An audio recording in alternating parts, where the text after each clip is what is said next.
नमस्कार मंडळी. स्टार प्रवाहावरील लग्नानंतर होईलच प्रेम या मालिकेच्या पुढील येणाऱ्या भागामध्ये आपल्याला असं बघायला मिळणार आहे की नंदिनी स्वतःचं वजन चेक करत असते आणि ती जीवाला म्हणते की खरंच माझं वजन वाढले का. तर जीवा म्हणतो की हो नंदिनी तुझं वजन वाढले. त्यानंतर जीवा आता स्वतःचं वेट चेक करत असतो तर त्याचंही वजन वाढलेलं असतं. त्यानंतर जीवा नंदिनीला जवळ करत म्हणतो की आपलं प्रेम वाढलंय. प्रेम वाढलं तर वजन वाढणारच ना. आता आपण सोबत मिळून वजन कमी करूयात.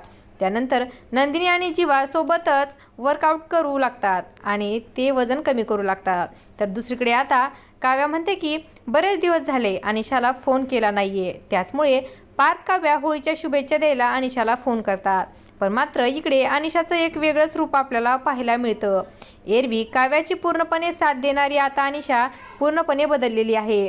तिचा बोलण्याचा टोन बदलल्यामुळे आता पार्थ आणि काव्याला संशय येऊ लागतो की अनिशा अशी का वागत आहे. तर अनिशा फोन कट झाल्यावर स्वतःशीच म्हणते की काव्या तुला अजूनही कळत नाही का, हे लग्न तुझ्यासाठी धोक्याचं आहे. असं काही या भागामध्ये आपल्याला बघायला मिळणार आहे. अशाच मालिकांच्या नवनवीन अपडेट्स पाहण्यासाठी आपल्या चॅनलला सबस्क्राईब करा आणि व्हिडिओ आवडला असेल तर लाईक आणि शेअर करायला विसरू नका. धन्यवाद.